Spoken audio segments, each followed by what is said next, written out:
மதுரையில் நியூ7 தமிழ், மங்கையர்க்கரசி பெண்கள் கலை மற்றும் அறிவியல் கல்லூரி மற்றும் ஸ்ரீ அகாடமி இணைந்து நடத்திய வெற்றி கொடிக்கட்டு தேர்வை கொண்டாடுவோம் நிகழ்ச்சியில் 3500க்கும் மேற்பட்ட மாணவ மாணவியர் பங்கேற்று பயனடைந்தனர். இந்த நிகழ்ச்சி குறித்து விவரிக்கிறது இந்த செய்தி தொகுப்பு.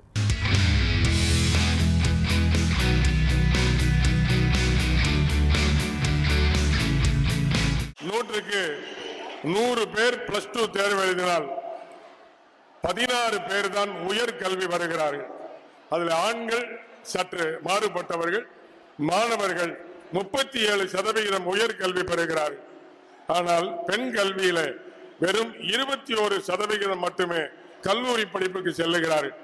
இதை மாற்றிட வேண்டும். உங்கள் வாழ்க்கை வளம் பெற வேண்டும் என்பதற்காக நாங்கள் ஒவ்வொருவரும் ஒவ்வொரு வகையில் பங்காற்றி வருகின்றோம்.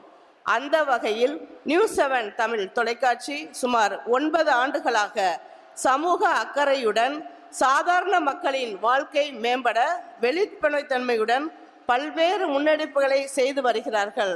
அதன் தொடர்ச்சியாக ஸ்ரீ அகாடமி திருச்சியுடன் இணைந்து மாணவ செல்வங்களாகிய உங்களை தேர்வு பயம் போக்கி எப்படி நாம் பண்டிகைகளை வரவேற்கின்றோமோ கொண்டாடுகின்றோமோ அதுபோன்று தேர்வையும் வரவேற்கின்ற கொண்டாடுகின்ற இந்த நிகழ்வை இணைந்து நடத்தி கொண்டிருக்கின்றார்கள்.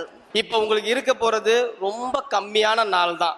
உங்களுக்கு இருக்க போறது எக்ஸாமுக்கு இந்த 12th மார்க்கு எவ்வளோ பெரிய விஷயத்த மாற்றத்தை உனக்கு உண்டாகும் அப்படின்றது இப்போ உங்களுக்கு தெரியலன்னா கூட பின்னாடி தெரிஞ்சதுக்கு அப்புறம் கஷ்டப்படுவீங்க. அதை அந்த மாதிரி பின்னாடி கஷ்டப்படக்கூடாதுன்ற ஒரே காரணத்துக்காக தான் இப்போ இந்த ஏற்பாடை நியூ7 சேனல் மூலியமா மங்கையர்க்கரசி காலேஜும் ஸ்ரீ அகாடமியும் நாங்கள் இணைந்து நாங்கள் கொடுக்குறோம். என்ன காரணம் நல்லா தெளிவாக புரிஞ்சுக்குங்க. நீங்கள் வாங்குற ஒவ்வொரு மார்க்கும் கவனமாக கவனிங்க. நீங்கள் வாங்குற ஒவ்வொரு மார்க்கும் தரமான கல்லூரியை தேர்ந்தெடுக்க உதவும். வெற்றி கொடி கட்ட வேண்டும் என்றால் நீ ஒரு போருக்கு தயாராக வேண்டும். You have to be ready for the battle. And the battle is not in the classroom, the battle is inside your mind. உன்னுடைய மனதில் ஒரு போராட்டம் ஆரம்பிக்க வேண்டும். உன் மனதில் உன்னை வெற்றி கொடியை கட்டிவிட்டாயானால் நீ எங்கே போனாலும் ஒரு வெற்றியாளனாகவே வாழ்வாய். ரொம்ப யூஸ்ஃபுல்லாக இருந்துச்சு. அடுத்து என்ன பண்ண போகிறோம் இதெல்லாம் அவங்க சொல்லிட்டு இருந்தாங்க. அதில் இப்போ இருக்கிற ஜென்ரேஷனுக்கு ரொம்ப யூஸ்ஃபுல்லாக இருக்கும்னு நினைக்கிறேன். வேஸ்ட்லாம் பண்ணி நல்லா ஒரு கிளியராக சொல்லி கொடுத்தாங்க. இந்த ஒரு மாதத்தை வேஸ்ட் பண்ண கூட நல்லா படிக்க, இந்த கான்சன்ட்ரேட்டாக நல்லா படிக்க சொன்னாங்க. பயங்கரமாக ஃப்யூச்சரில் எப்படிலாம் இருக்குன்னு சொன்னேன். டாக்டர் ஆனது எனக்கு டாக்டர் ஆனது ஆசை. நான் தைரியமாக கை தூக்குறேன். நியூ7 தொலைக்காட்சி வந்து இந்த ப்ரோக்ராம் ஆரம்பிச்சு கொடுத்துருக்காங்க. இந்த ப்ரோக்ராம் வந்து ரொம்ப யூஸ்ஃபுல்லாக இருக்குது. எங்களுக்கு ரொம்ப யூஸ்ஃபுல்லாக இருந்துச்சு. டைம் எப்படி சேவ் பண்ணி நம்ம படிக்கணும், எப்படிலாம் நம்ம வந்து எக்ஸாம் எழுதணும், ப்ரெசன்டேஷன் எப்படி கொடுக்கணும், அதை பற்றி சொன்னாங்க. ஒவ்வொரு குரூப் எடுத்தால் இதெல்லாம் படிக்க முடியாது, இந்த BA தமிழ்லாம் சொன்னாங்கன்னா தமிழ் எடுத்து என்ன பண்ண போகிறேன்னு கேட்பாங்க. இப்போ அதுக்கான சிறந்த விளக்கம்லாம் கொடுத்து தமிழ் எடுத்தாலும் இவ்வளோ இது பண்ணலான்னு சொல்லியிருக்காங்க. அதனால் இந்த நிகழ்ச்சி ரொம்ப யூஸ்ஃபுல்லாக இருந்துச்சு. அதே மாதிரி சிறப்பாக நடந்துச்சு. இந்த 4C ஒன்று சொன்னாங்க. அந்த ஒரு தியரம் வந்து எனக்கு ரொம்ப பிடிச்சிருந்துச்சு. நான் அதுபடி ஃபாலோ பண்ணி நிறைய எழுதியெல்லாம் வச்சிருக்கேன். நிறைய போட்டியெல்லாம் வச்சாங்க. ரொம்ப இன்ஸ்பிரேஷனாக இருந்துச்சு. ஒரு புது கான்செப்டாக இருந்துச்சு. எங்களுக்கு 12th ஸ்டூடெண்ட்ஸுக்கு ரொம்ப யூஸ்ஃபுல்லாக இருந்துச்சு. அடுத்து காலேஜுக்கு எப்படி போகிறோம் அதெல்லாம் எந்த ஐடியாவுமே இல்லாமல் இருந்துச்சு. So we got some idea from this. So இந்த ப்ரோக்ராம் கண்டக்ட் பண்ணதுக்கு நியூ7 தமிழுக்கும் அப்புறம் ஆர்கனைஸ் பண்ண எல்லாருக்கும் ரொம்ப நன்றி. ரொம்ப யூஸ்ஃபுல்லாக இருந்துச்சு. எக்ஸாமுக்கு வந்து பதட்டப்படக்கூடாது, டைம்லாம் எப்படி கையாளணும் அந்த மாதிரிலாம் சொன்னாங்க. நியூ7 தமிழ் இந்த ப்ரோக்ராம் வந்து ஆரம்பித்தது வந்து எங்களுக்கு ரொம்ப யூஸ்ஃபுல்லாக இருந்துச்சு. அதே மாதிரி எக்ஸாமுக்கு எப்படி ப்ரிப்பரேஷனாக இருந்தோம், டைம் மேனேஜ்மெண்ட் எல்லாமே ரொம்ப யூஸ்ஃபுல்லாக இருந்துச்சு.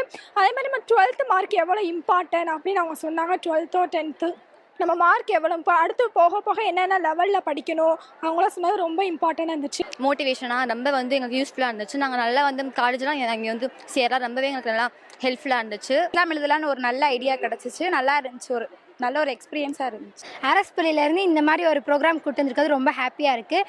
நிறைய விஷயம் வந்து தெரிஞ்சுக்கிட்டோம். நிறைய புதுசாக வந்து சொல்லி கொடுத்துருக்காங்க. 12th எக்ஸாமை பற்றின ஃபியர் இல்லாமல் எப்படி எழுதலாம் அப்படின்ற மாதிரி சில விஷயங்கள்லாம் தெரிஞ்சுக்கிட்டோம். அவங்க வந்து நிறையா பேட்டி கொடுத்தது வந்து நிறையா யூஸ்ஃபுல்லாக இருந்துச்சு. அப்புறம் நிறையா மோட்டிவேட் பண்ணாங்க, தன்னம்பிக்கை நிறையா கொடுத்தாங்க. இங்கே வந்து வெற்றி கொடிக்கட்டு விழாவில் வந்து பங்கேற்றாங்க. அவங்க வந்து என்ன சொன்னாங்கன்னா இந்த மாதிரி கரியர் கைடன்ஸ் பற்றி நிறைய இன்ஃபர்மேஷன் சொன்னாங்க. அது மூலமாக அந்த வச்சு நாங்கள் நிறைய கற்றுக்கிட்டோம். இது ரொம்ப யூஸ்ஃபுல்லாக இருந்து. இந்த ஈவெண்ட் வந்து ரொம்ப யூஸ்ஃபுல்லாக இருந்துச்சு. அவங்க வந்து ஸ்டடீஸ் பற்றி ரொம்ப ஈஸியாக சொல்லியிருந்தாங்க. அண்ட் கேம்ஸ் மூலிமா டைம் மேனேஜ்மெண்ட் பற்றி சொல்லியிருந்தாங்க. இன்று எங்கள் மங்கையர்க்கரசி கல்வி குழும வளாகத்தில் நியூ7 தமிழ் சேனலும் ஸ்ரீ அகாடமியும் எங்கள் மங்கையர்கரசி கல்வி குழுமத்தின் சார்பாகவும் இணைந்து நடத்திய தேர்வை கொண்டாடுவோம் என்ற ஒரு +2 மாணவர்களுக்கான தேர்வை எப்படி எழுதுவதும் எப்படி கொண்டாடுவதும் எப்படி நல்ல மார்க் எடுப்பதற்கான ஒரு நல்ல நிகழ்ச்சி. இதை எங்கள் வளாகத்தில் நடத்திய நியூஸ்7 அவர்களுக்கு எங்களது நன்றியை தெரிவித்துக் கொள்கிறோம். +2 மாணவர்களுக்கு அடுத்தது அவங்களோட டேர்னிங் பாயிண்ட் என்ன அப்படிங்கிற ஒரு விஷயத்தை இன்றைக்கி இந்த நிகழ்வு மூலமாக அவங்க மைண்டில் செலுத்தினதுக்கு ரொம்ப நன்றி. ஏன்னா ஒரு தேர்வை வந்து எப்படி ஒரு ஃபியர் இல்லாமல் பயம் இல்லாமல் எதிர்நோக்கி அதை வெற்றி கொள்ளணும் அப்படிங்கிறத ஒரு சிம்பிள் கான்செப்டாக கொண்டு போய் பசங்க மனசில் உறுதியாக ஒரு உறுதிமொழி எடுத்துக்கிட்ட மாதிரி இங்கே நம்ம கல்வி குழுமம் நடத்தின இந்த நிகழ்வில் நிறைய மாணவர்கள் பயன்பெற்றார்கள். வெற்றி கொடிக்கட்டு தேர்வை கொண்டாடுவோம் அப்படின்ற 12ஆம் வகுப்பு மாணவர்களுக்கான இந்த நிகழ்ச்சி வந்து பார்த்திங்கன்னா பப்ளிக் எக்ஸாம் வந்து எப்படி டிஃபிகல்ட்டாக இருக்கும் அப்படின்றத தான் அவங்க எதிர்நோக்கி போயிட்டுருப்பாங்க. ரொம்ப ஸ்ட்ரெஸ் எடுத்துப்பாங்க எழுதும்போது. க்ரூஷியல் டைம் ஆகிடுச்சு, எப்படி இவ்வளோ நாள் விளையாட்டுத்தனமாக இருந்திருப்பான், இப்போ வந்து இந்த 30 நாள் அவன் எப்படி கையில் எடுக்கணுன்றதை பற்றின ஒரு விழிப்புணர்வு நிகழ்ச்சி தான் இது.